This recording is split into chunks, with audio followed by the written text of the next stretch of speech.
Les banques centrales, la Fed et la BCE en tête, semblent, on l'a compris, enclines à poursuivre leur baisse de taux en 2025. Après se pose la question du rythme et de la vitesse. Faut-il pour autant, tiens, imaginer un retour à des taux négatifs? On en parle avec vous, John Plassard. Bonjour John. Bonjour David. John Plassard pour la Banque Mirabeau, en duplex avec nous depuis Genève. Là, vous parlez de quoi? On parle des taux nominaux négatifs ou des taux d'intérêt réels négatifs, une fois qu'on a déduit l'inflation? Des taux d'intérêt nominaux. C'est intéressant à noter parce que ça paraît, évidemment, avec le niveau des taux d'intérêt actuels, ça paraît assez improbable, incroyable de repasser en territoire négatif. Alors, ce n'est pas mon autre scénario chez Mirabeau, mais on ne peut pas l'exclure pour plusieurs raisons.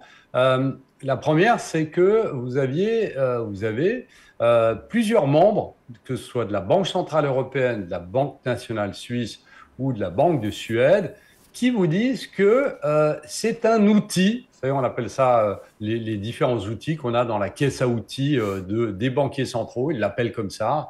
Eh bien, c'est un outil qu'ils n'excluent pas et c'est un outil qui est toujours bien présent dans leur caisse à outils. Et ça a fait une résonance, je dirais, il n'y a pas très longtemps, sur un passé qu'on croyait lointain et un passé qui ne pourrait plus ressurgir.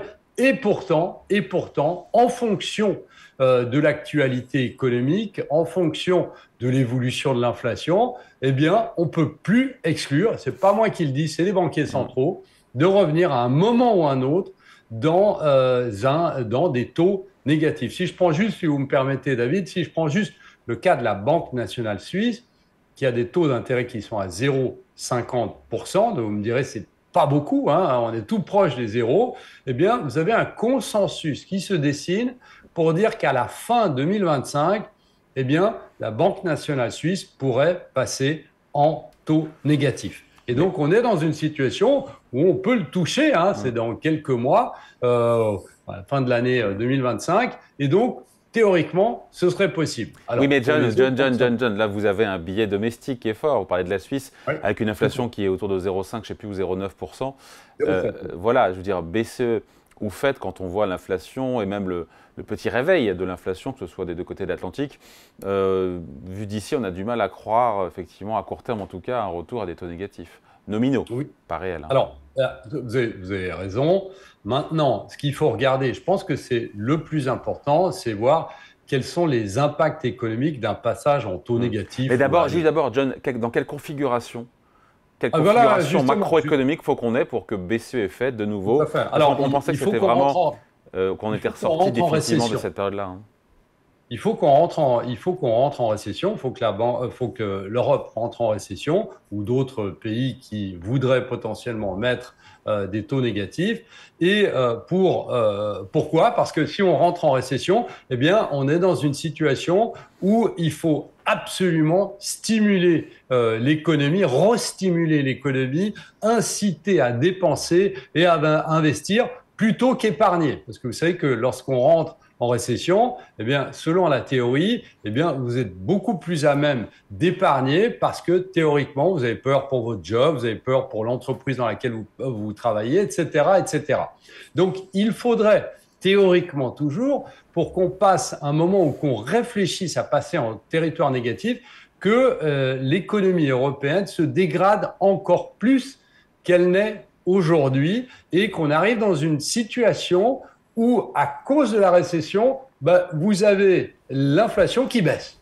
Vous savez que lorsqu'on rentre en récession, vous n'avez plus rien qui ne bouge, entre guillemets, et donc vous êtes dans une situation, et ce n'est pas la situation que souhaitent les banquiers centraux, évidemment, eh bien l'inflation baisse, l'inflation théorique toujours repasse sous les 2%, et il faut essayer de la restimuler. Et donc, ce serait dans ce cas de figure extraordinaire, mais qu'on a déjà connu par le passé, que la Banque centrale européenne ou la Banque de Suède pourrait envisager de passer ces taux à un moment ou à un autre en territoire négatif. Avec quel impact pour l'économie, je sais pas, pour les banques, pour les épargnants, pour l'économie en général? Bah, écoutez, on est dans une situation, il faut regarder qui sont les gagnants et les perdants. Vous avez les banques du sud de l'Europe, si on prend l'exemple de ce qui s'est passé avant, les banques du sud de l'Europe et les emprunteurs, ceux qui sont pas ceux qui, pas les, comment ça s'appelle, pas vous qui avez un compte en banque, mais la banque en elle-même, eh bien, qui en ont bénéficié, bien évidemment, parce que vous payez pour qu'on tienne, pour qu'on garde votre argent d'une certaine manière si vous n'êtes pas investi dans des actifs financiers. Donc ça, c'est la première des choses. C'est ceux qui ont gagné d'une certaine manière de la mise en place de taux négatifs. Et de l'autre côté, comme je disais, bah, vous avez les épargnants qui, évidemment, qui n'ont plus aucun bénéfice à laisser d'une certaine manière leur compte dormir à la banque. Vous avez les compagnies d'assurance et les fonds de pension qui ont subi des pertes lorsque on était en territoire négatif. Donc on voit ici que on est dans une situation extrêmement compliquée, notamment pour certaines banques, parce que si vous regardez entre 2014 et 2022, vous avez les banques européennes qui ont payé de 50 à 100 milliards d'euros à la BCE pour leurs réserves excédentaires. Donc vous avez eu des inégalités, je dirais, très fortes face aux concurrents internationaux, américains notamment, qui, eux, eh bien, ne payaient pas pour laisser dormir leur argent, mais qui étaient rémunérés par la Réserve fédérale américaine, par exemple. Quelle leçon on peut tirer du passé? On a connu plusieurs années de taux négatifs, dans un passé très récent d'ailleurs.